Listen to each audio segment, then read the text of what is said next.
my love will not fade away. Oh, well, you know my love will not fade away.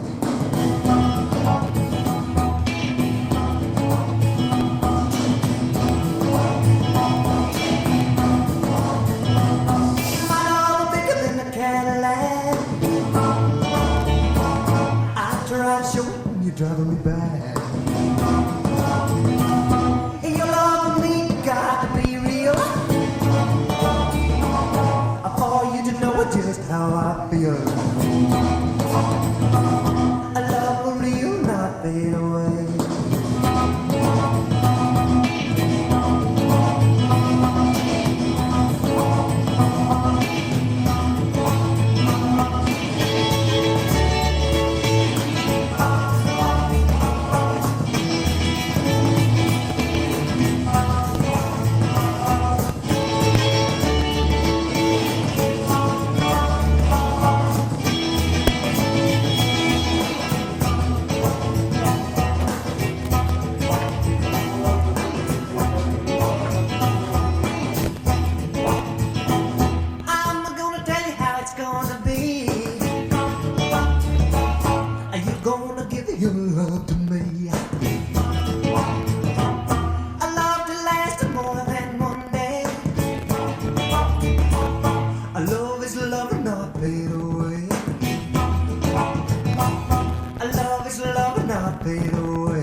Before we begin, if anybody would like to move their chairs together, if you are in a social bubble, then please do, by all means. Well, good afternoon, everyone. My name is Helen Ward, and I am so honoured to be with you and to welcome you all as we join together as family and as friends to honour, pay tribute, and to celebrate the life of a much-loved man. Barrie was one of life's great and real characters and a legend in so many ways. And I sadly didn't have the great privilege of knowing Barrie, but after spending time with Sherry and seeing all of the messages, tributes and photos on Barrie's Celebration of Life page, it was so clear to see what this great man meant and will always mean to each and every one of you. And therefore, Barrie has left us with so many reasons to be able to truly celebrate his life today, and equally so many reasons to grieve his loss. And so let us take this time together to share the joy, smiles and laughter and happiness that Barrie leaves in our hearts and minds, as well as sharing the tears and sadness that inevitably come from losing someone as special and as loved as Barrie. Now, had we been living in different times, this chapel would have been absolutely overflowing with other family members and friends who so wanted to be here, but as we know only too well, they are unable to join us in person, but many of them are joining us currently through the live stream. And so we extend a very warm welcome to you all, especially to other family and friends watching in Scotland, Camberley, America, Australia and New Zealand. And so please know that you are here with us very much in spirit. And so today is all about remembering, celebrating and paying tribute to Barrie and his life. And so to help us to do this, we will begin our service by being reminded of just how important as well as difficult it is to share smiles and laughter even on a day like today. And so Darren will now come and share a poem that would probably reflect what Barrie would want us all to be doing today.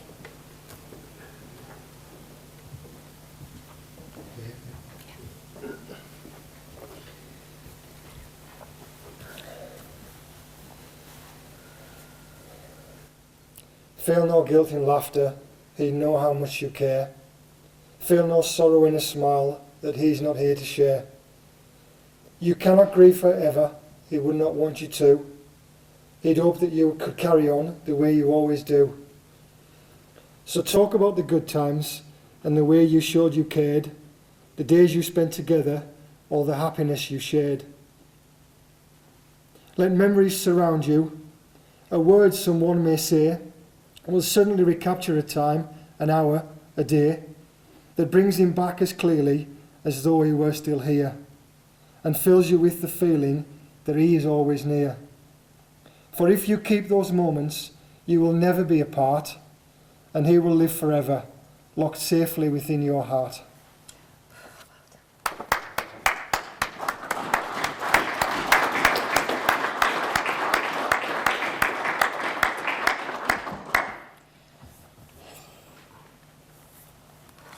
Thank you, Darren. That was a perfect way to begin our service, as in just a few very short lines, that poem says so very much. Now, when I met recently with Sherry, and she told me that there were at least 5 or 6 of Barrie's friends who wanted to pay personal tributes to him, that immediately, well, first of all, I have to be honest, I was quite scared at the thoughts we'd be here for hours, but it also said so much to me about the great friend that he was, and to so many. And so let us now hear some of the precious and funny memories from some of Barrie's friends, and David Ward and Tim Chadwick will now come and kick us off.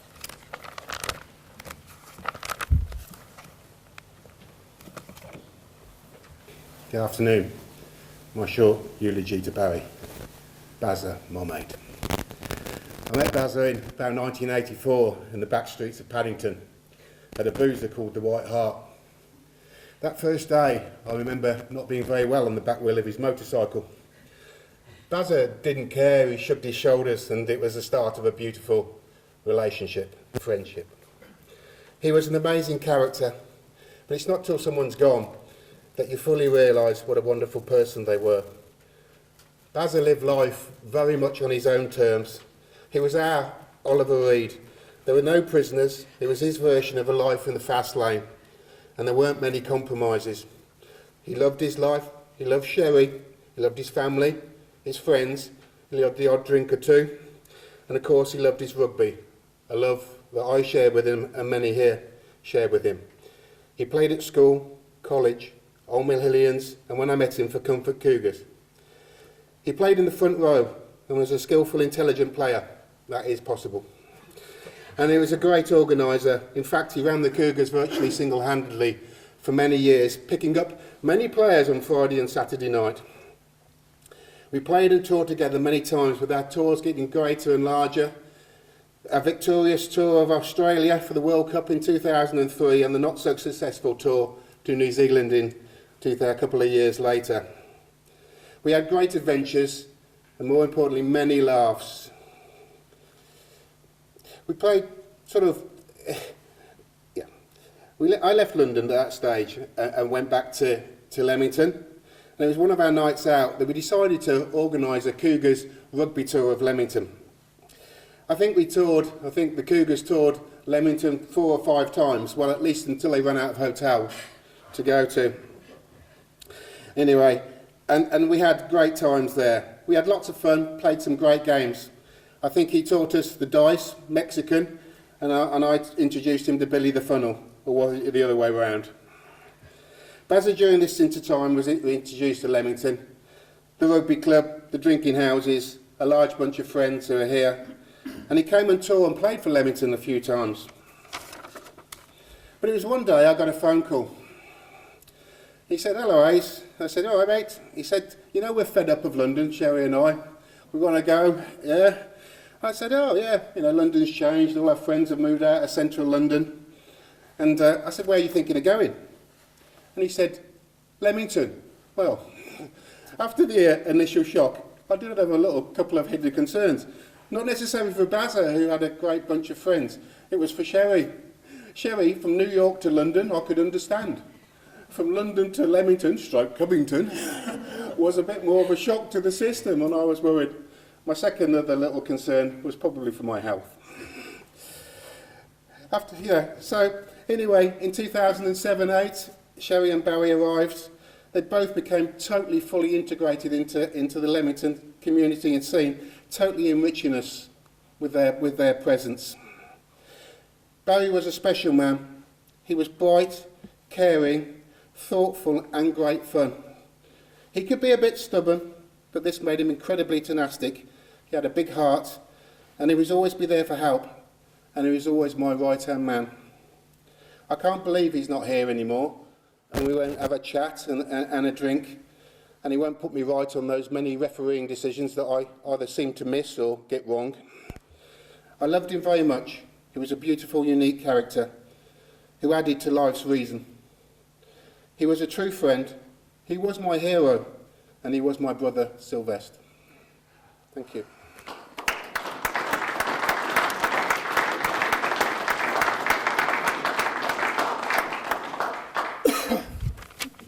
Thanks, Dave.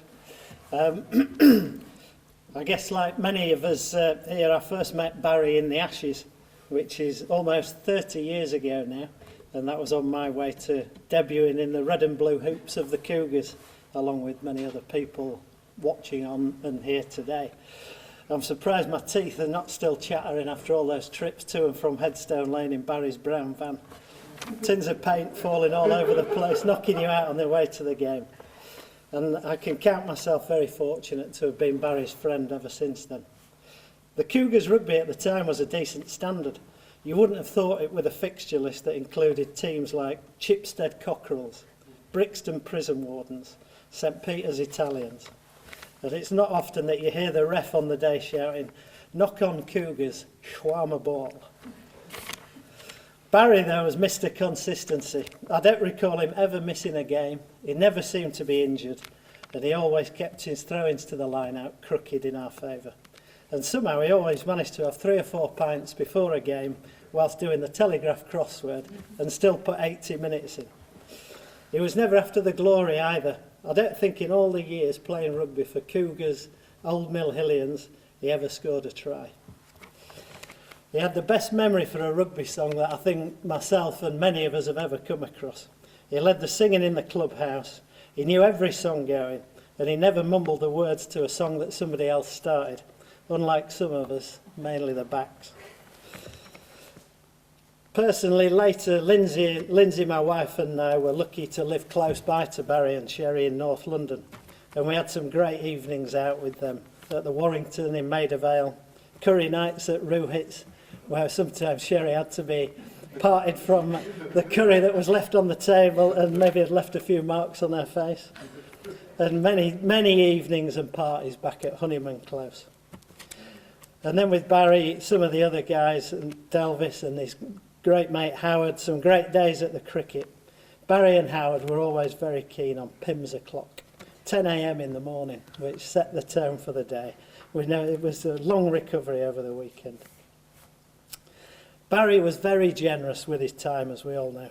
He was always keen to find time to meet up, rather than claiming his diary was full. He never cancelled.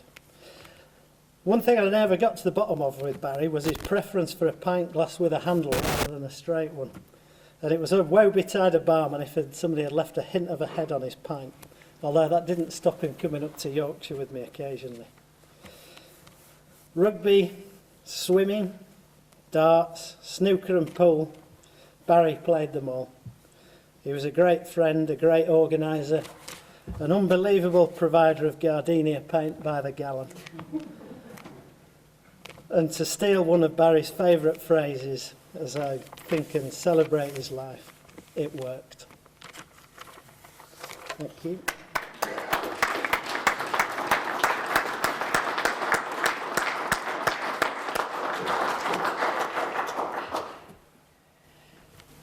Thanks to both David and Tim for those brilliant tributes. So many funny stories, and I'm sure there are many that can't be told here today either. And sadly, Tim's dad, George, or is it Gordon? I still can't work out whether I think he goes by the name of both. He's unable to be with us, but he has sent the following tribute.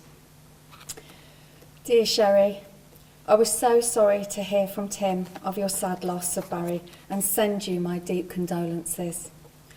Although I only knew Barry for a relatively short time, I have happy memories of time spent in his company. From our first meeting, we got on well together with our joint love of sport, particularly Barry's long-standing support for Wasps rugby team. I also remember we enjoyed a day at Lord's, watching a game in which Tim was playing. It was a pleasure to welcome Barry to Leeds, where he took a liking to our Yorkshire beer. We managed to get to a rugby match at Headingley, where he was very impressed with the setup. He also joined us at West Park Rugby Club, where we had a very enjoyable evening. I found Barry an entertaining and convivial companion and have fond memories of time spent with him. With my best wishes to you for the future, sincerely, Gordon.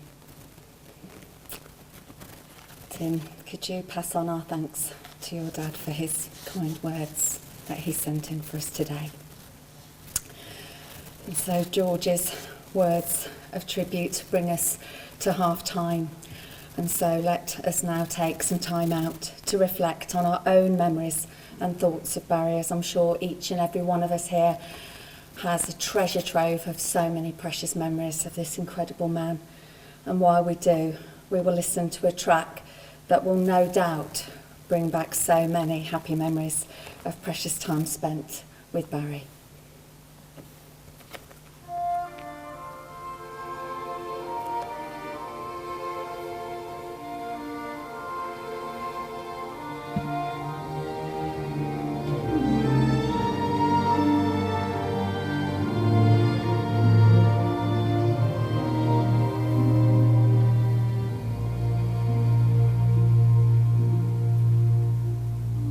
I vow to thee, my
What a beautiful version of that iconic rugby anthem that was.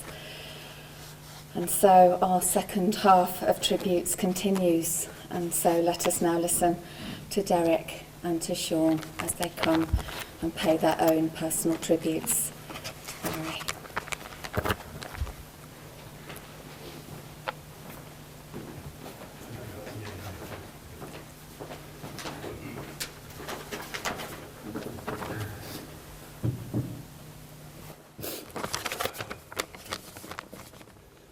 My first encounter with Barrie was when I turned up at Old Moorhillians rugby ground for my first ever Cougars match in 1990 or 1991.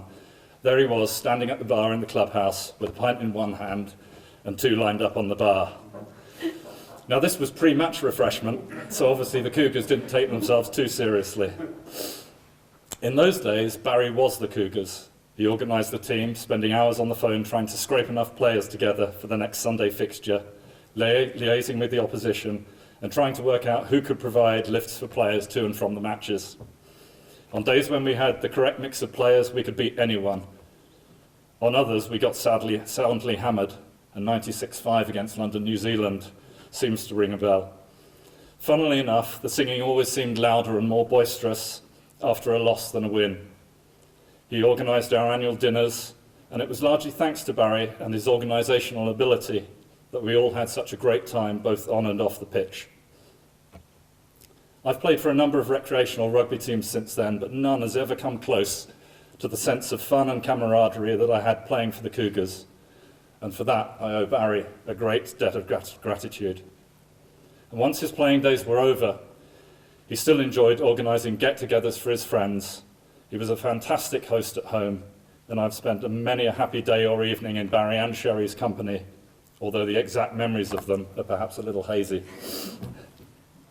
I had the pleasure of being able to attend Barrie's 60th birthday in September, when he was in fine form, and last spoke to him a couple of weeks before Christmas. And at the time, we looked forward to meeting up again for a beer or six, and unfortunately, that was not to be. Seeing all the photos that people have put online of Barrie really shows what a great character he truly was. He was incredibly sociable, had a unique sense of humour, could be as stubborn as a mule and fractious at times, but he was a great friend. I'm truly saddened by his untimely passing, but that feeling is tempered by the wonderful memories of all the fun we've had over the past 30 years or so. On behalf of myself and those I know who can't be here today, I'd like to say thank you, Bar, for the years of fun and friendship. You will be greatly missed. Farewell, my friend. What you leave behind is not what is engraved in stone monuments, but what is woven into the lives of others. Thank you.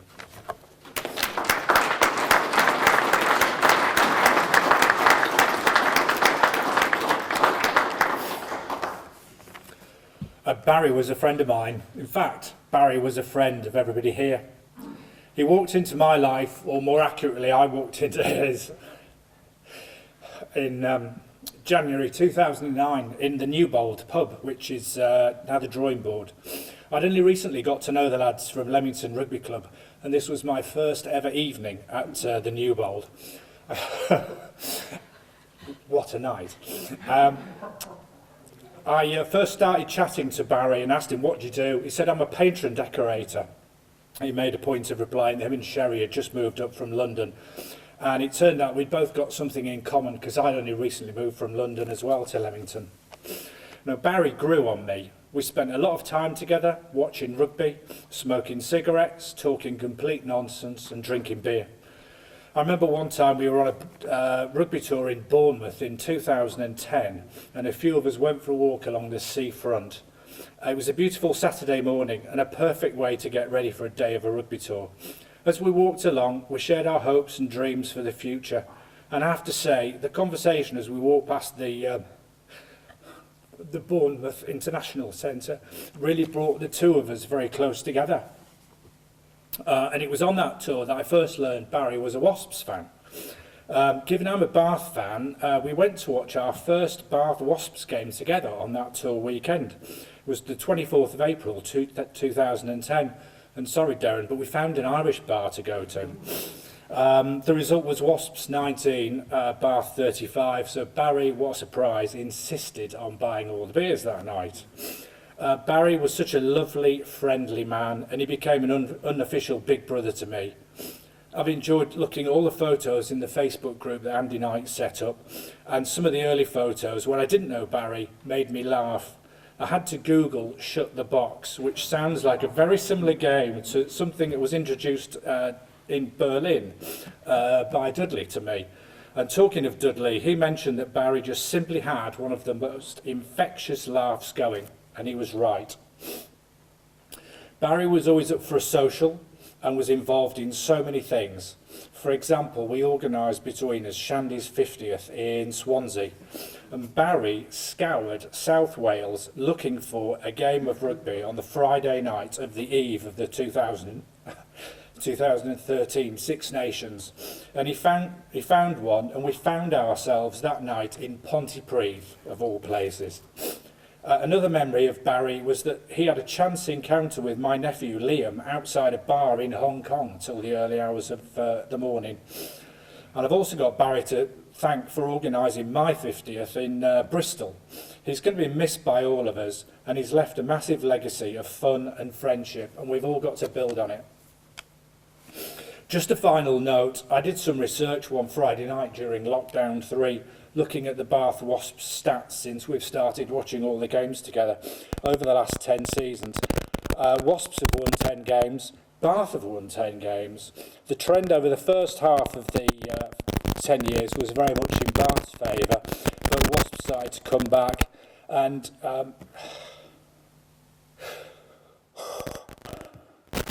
yeah, I watched the game on Friday the 8th of January, which was just after Baz had passed. And I couldn't help but sitting, feeling very, very close about that. Anyway, Bath lost that game. Wasps won it by about 6 points. So Barry, that game was for you. Thanks, Barry.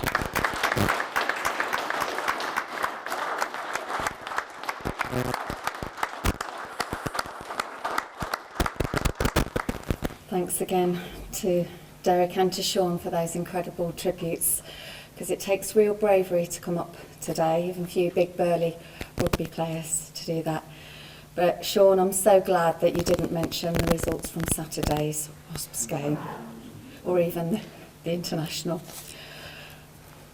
And Barry's dear friend Howard Teague is also sadly unable to be with us today, but on Howard's behalf, I am honoured to share his words of tribute for Barry.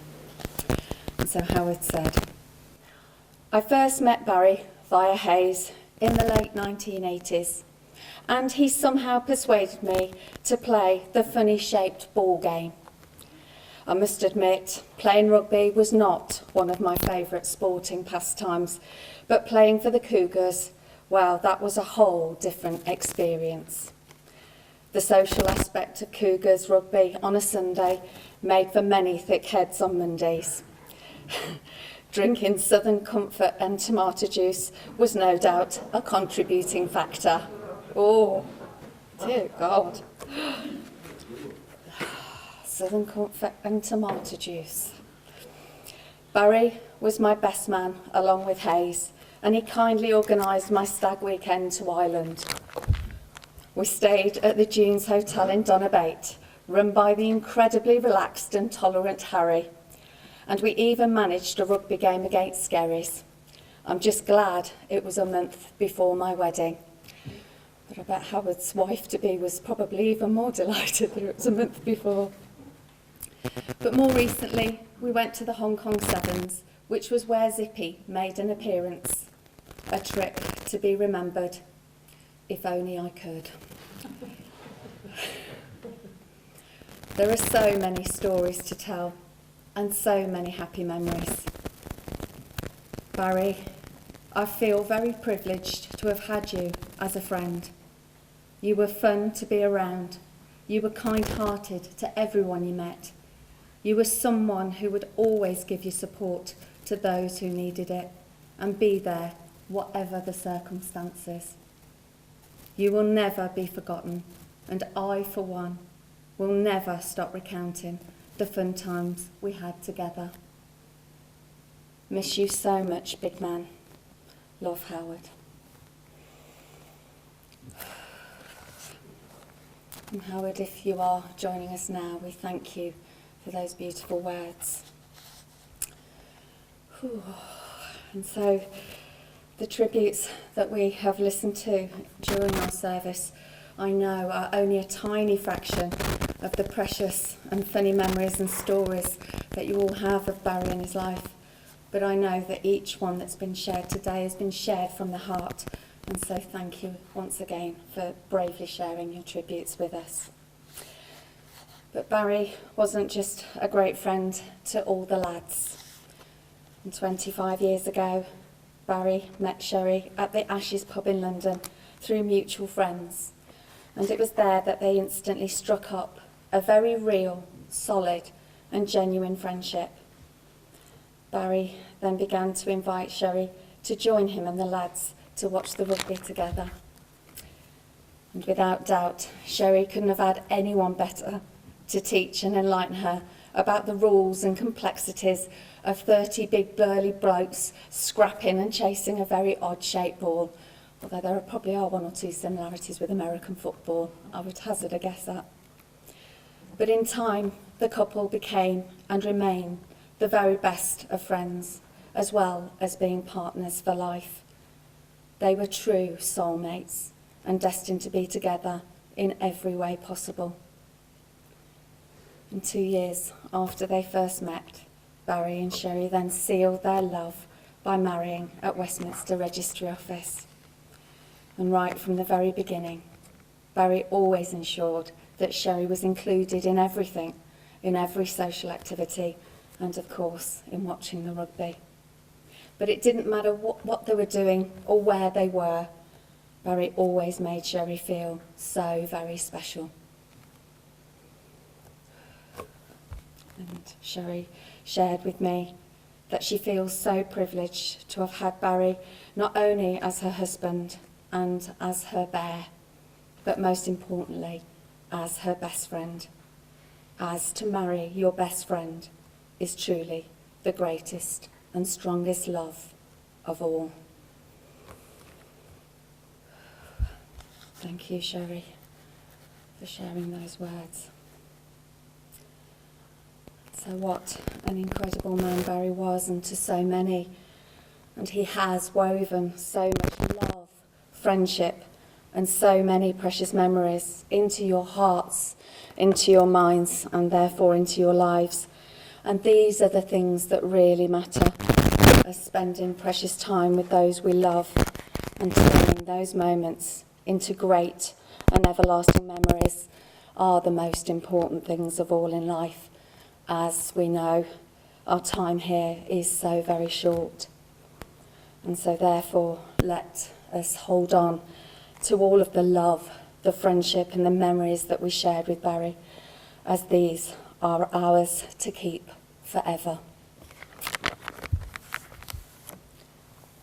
And so before we approach the time to say our farewell, Sherry has asked me to express her sincere thanks to you all for being here and for all the support, the messages and the kindness that she has received at this very difficult time. It is so very much appreciated. So thank you to you all. And heartfelt thanks to those of you who have travelled from far and wide to be here as well. I know, Nick, have you come from, is it Camberley? You've come from, so thank you for being here with us too. And if you do wish to make a donation in Barrie's memory, Sherry has requested for all donations to go to support the work of Help for Heroes. And donations can be sent via the Facebook page or directly to the charity. And that's a great way to honour Barrie and his memory. And so those closing words bring us now to the time where we must say our farewell. And so if you are able and comfortable to do so, please can I ask you to stand as we pay our final tribute to Barrie.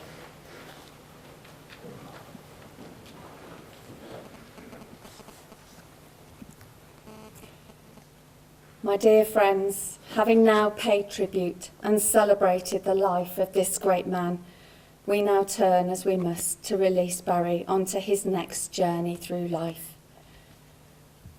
Dear Barrie, your family and your friends are here and united together in their love and gratitude for your life, and together in their sadness at your passing from their lives. We thank you for everything that you were to each one of us, and for all the great and happy times that we shared with you. But most of all, we thank you, Barrie, for just being you. What a wonderful life you lived, and what a deep and lasting impact you have made on the lives of everyone who know and love you. You will live on in our hearts and in our minds, and in every precious memory we have of you. You will never, ever be forgotten. And even though it has broken our hearts to lose you, we take great comfort in knowing that you are now free from the pain and limitations of this world, and that your eternal spirit is now reunited with family and friends who will all be waiting to welcome you, and the beers will be lined up ready for your arrival. And so go now from this world, knowing that you are loved beyond measure and missed more than words can ever say. Your glorious quest has now been fulfilled, and so until we see you again, good man, rest now in eternal and perfect peace and calm.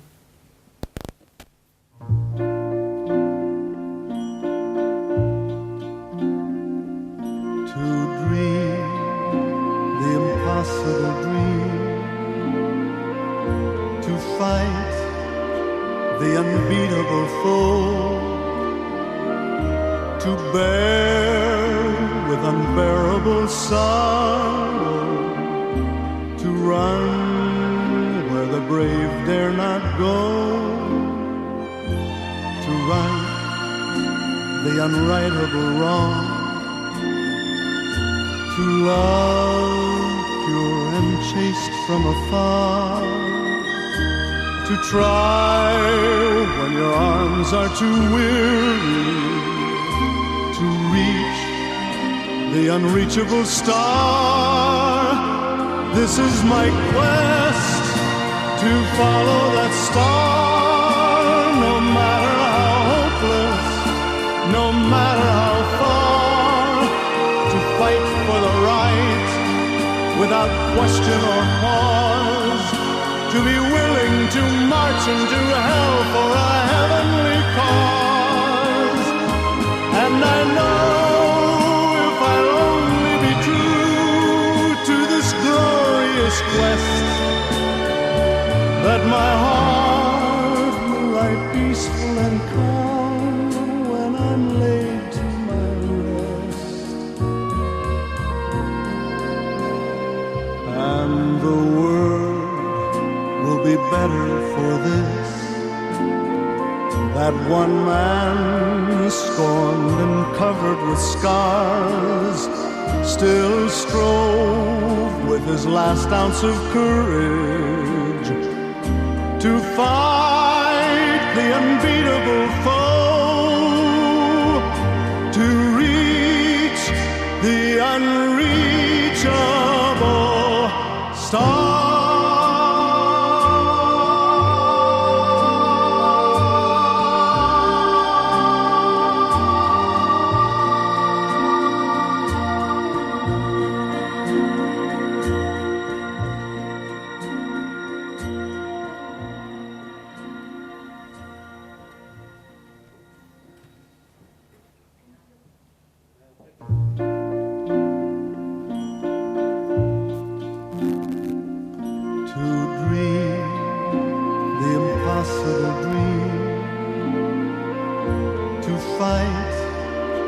The unbeatable foe, to bear with unbearable sorrow, to run where the brave dare not go, to right the unrightable wrong, to love pure chased from afar, to try when your arms are too weary to reach the unreachable star.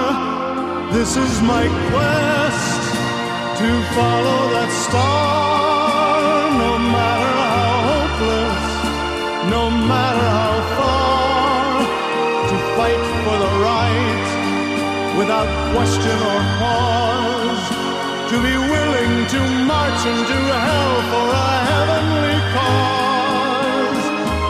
And I know if I'll only be true to this glorious quest, that my heart will lie peaceful and calm when I'm laid to my rest.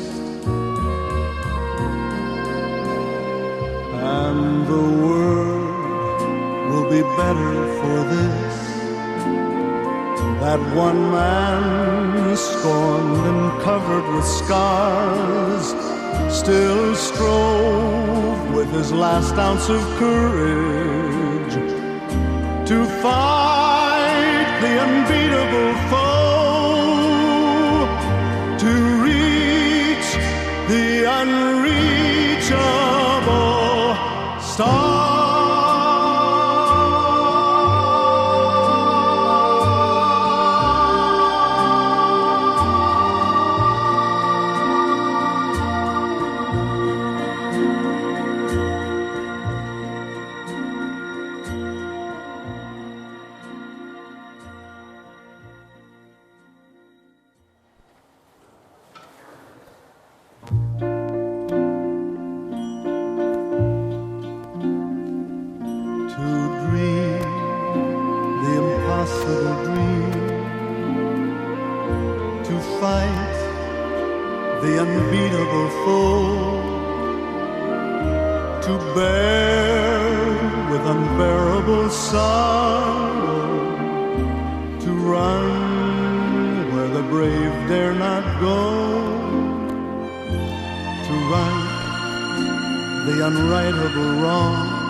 Try when your arms are too weary to reach the unreachable star. This is my quest to follow that star, no matter how hopeless, no matter how far, to fight for the right without question or pause, to be willing to march into hell for a heavenly cause. And I know if I'll only be true to this glorious quest, that my heart will lie peaceful and calm when I'm laid to my rest. And the world will be better for this, that one man scorned and covered with scars still strove with his last ounce of courage to fight